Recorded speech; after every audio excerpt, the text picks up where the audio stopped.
My name is Charlie Wenister. I'm 56 years old, and 6 months ago, I stood barefoot porch of my grandmother's cottage with a chipped mug of coffee trembling in my hands, watching a stranger rebuild a fence beneath the pouring rain while my entire life quietly collapsed behind me. At the time, I didn't know his name. I only remember the sound of the hammer. Steady.com/certain. It was strange how a simple sound could feel safer than a marriage of 31 years. People think heartbreak arrives like thunder, violent, loud, impossible to ignore. Mine arrived softly. It arrived through silence. My husband, Benedict Vale, stopped looking at me long before he left. Somewhere between our grown children moving away and the endless routines of adulthood, we became two polite strangers sharing a kitchen. Then, one winter morning, while I folded laundry beside the radiator, his phone lit up on the counter. A message. I missed last night already. No explanation could survive after that. Not at our age. Not after decades together. 3 weeks later, Benedict moved into an apartment downtown with a woman 12 years younger than me who taught yoga and posted photographs of sunsets with fake inspirational captions. And me. I drove 3 hours north to Belmar Cove with my grandmother's rusted brass key shaking in my palm. The cottage had belonged to my grandmother Odette Winister until she passed away 7 years earlier. After the funeral, nobody touched the property again. My mother hated the ocean air, my sisters hated the isolation, and I hated the memories. But heartbreak has a way of pushing people toward places they once avoided. The cottage sat near the cliffs overlooking the Atlantic, surrounded by wild lavender bushes and old cedar trees bent by decades of coastal storms. The paint peeled from the walls. Wind rattled the windows at night. Half the porch leaned dangerously to one side. Still, the moment I stepped inside, something inside my chest loosened. The air smelled like old books, sea salt, and cedarwood. Home, or at least the ghost of one. The first week, I barely unpacked. I spent most mornings sitting by the window wrapped in blankets, listening to rain hit the roof while wondering how a woman could spend half her life loving someone who eventually looked relieved to leave. I stopped wearing makeup, stopped answering calls, stopped checking mirrors. Then the fence collapsed. It happened during a storm just after midnight. I woke to a crashing sound outside, followed by the furious barking of a dog. The next morning, I found half the old wooden fence shattered across the muddy garden, and standing beside it was a broad-shouldered man in a dark green flannel jacket, examining the damage with his hands shoved into his pockets. He looked up when he heard the screen door creak open. His eyes were gray, not cold gray, storm gray, the kind that carried depth. "You must be Odette's granddaughter," he said. His voice was low and rough, like gravel warmed by sunlight. I tightened my cardigan. "Was that fence yours or mine?" A corner of his mouth lifted slightly. "Both, technically." That was my first conversation with Ronald. He lived in the cottage next door, though cottage wasn't the right word for it. His place looked like something carved directly from the cliffs themselves. Dark wood, stone chimney, workshop out back. I later learned he built most of it himself, including the furniture inside, including the boat anchored near the shore, including, apparently, every emotional wall around his heart. "I can repair the fence tomorrow," he offered. "You don't have to." "I know."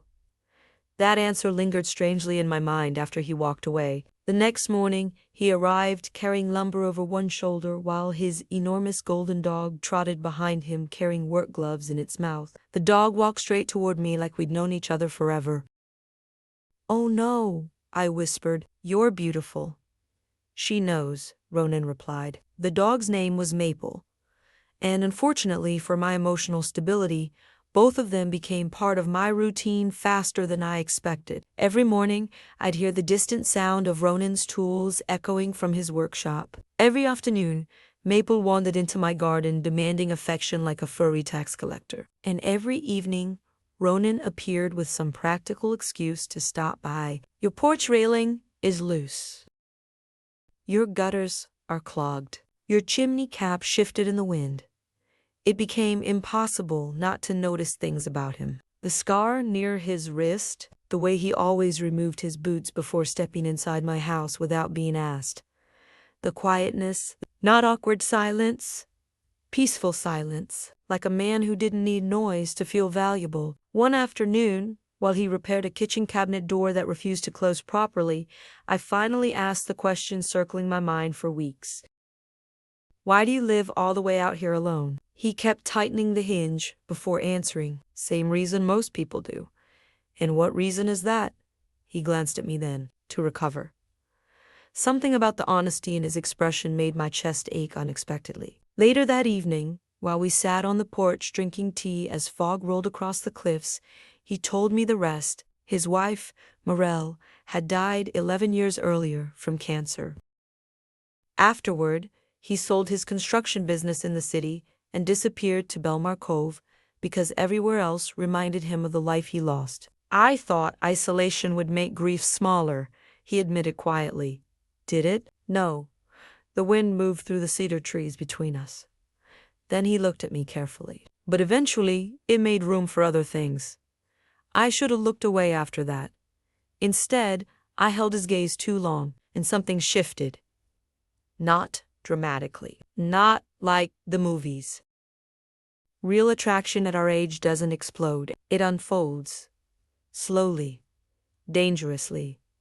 Like sunlight returning after a brutal winter. Over the next month, our lives intertwined so naturally, it frightened me. He taught me how to restore old wood furniture in his workshop. I cooked dinners neither of us admitted were dates.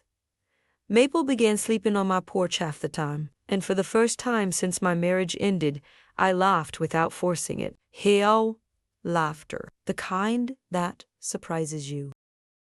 One evening, we drove into town together for groceries because my ancient car refused to start. Belmar Cove was the kind of place where everybody noticed everything, especially newcomers. Inside the market, an older cashier smiled knowingly at Ronan. Took you long enough, she teased. I frowned. Took him long enough, for what? To start looking alive again. Ronan nearly dropped the basket. I pretended not to notice how red his ears turned. But later, in the truck beneath the golden glow of sunset, I quietly asked, was she right? He gripped the steering wheel tighter. Yes. The honesty in that single word nearly destroyed me, because I understood exactly what he meant. After Benedict left, I spent months feeling invisible, undesirable, finished. As if love belonged exclusively to younger people with smoother skin and uncomplicated histories. But Ronan looked at me like none of that mattered, like I was still fully visible. One rainy night in October, the power went out across the coast. The entire cove disappeared into darkness. I lit candles inside the cottage while thunder shook the windows. Around 9 o'clock, there was a knock at my door. Ronan stood there, soaked from the storm. Your roof is leaking near the chimney, he said. I saw water running down the siding. You came over in this weather for that? Yes. You're insane. Probably. Lightning flashed across the ocean behind him. Then another crack of thunder rattled the house hard enough to make me flinch instinctively. His expression softened immediately. You hate storms, he observed. My father died during one. The words escaped before I could stop them. Ronan's face changed. Not pity, understanding. Without speaking, he stepped inside and closed the door behind him. We sat on the floor beside the fireplace while rain battered the cottage all night long.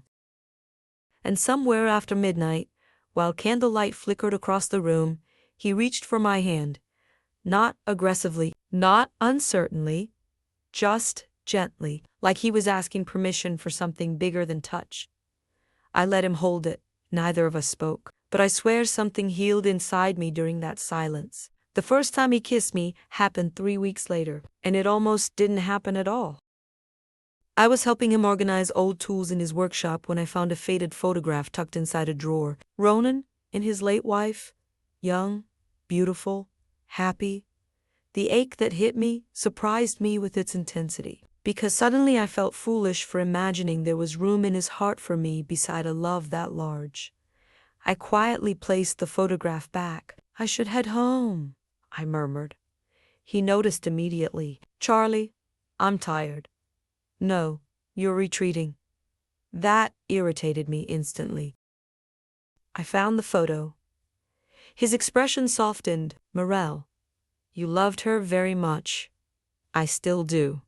There it was, the sentence every insecure part of me feared. I forced a smile that didn't feel real. Then maybe this is becoming complicated. I turned toward the door, but Ronan caught my wrist gently. "Charlie," I looked up reluctantly, and what I saw on his face unraveled me completely. "You think loving her means I can't love you too?" My throat tightened. He stepped closer, slowly. "Grief doesn't replace love," he said quietly. "It expands the heart until it can survive carrying both." I felt tears sting my eyes before I could stop them, because nobody had ever explained love that way before. Not Benedict. Not anyone. Ronan touched my cheek carefully, like I was something fragile and precious. Then he kissed me, softly at first, tentatively. Two wounded people, terrified of wanting something again. But when I kissed him back, years of loneliness cracked open inside me all at once. His hands trembled slightly against my face. Mine did too. And for the first time in decades, I felt chosen, not tolerated, not convenient. Chosen. That winter became the most beautiful season of my life. We weren't young lovers pretending the world didn't exist. We were there, careful, scarred, which somehow made every moment more meaningful. We danced slowly in the kitchen while soup simmered on the stove. He built me a reading bench beside the cliffside garden. I repaired the curtains in his bedroom because he'd apparently been living like a forest goblin for 10 years. We laughed constantly. And somewhere along the way, Bulmar Cove stopped feeling like a hiding place. It became a future. Then Benedict showed up. Of course he did. Life has cruel timing sometimes. It happened in February. I opened the cottage door and nearly dropped my mug when I saw him standing there in an expensive wool coat, looking older than I remembered. Not wiser, just emptier. "I made a mistake," he said immediately. "No hello. No apology first. Just that." Apparently, the younger woman discovered she preferred younger men with more money. Tragic. He looked around the cottage uneasily. "You really live here now?" "Yes." "You disappeared." "No," I replied calmly. "I finally arrived somewhere." His eyes narrowed slightly then. "Is there someone else?" Before I could answer, Maple came sprinting around the side of the house, followed by Ronan carrying lumber across his shoulder. The silence that followed was almost poetic. Benedict looked horrified. Ronan looked mildly annoyed at the interruption.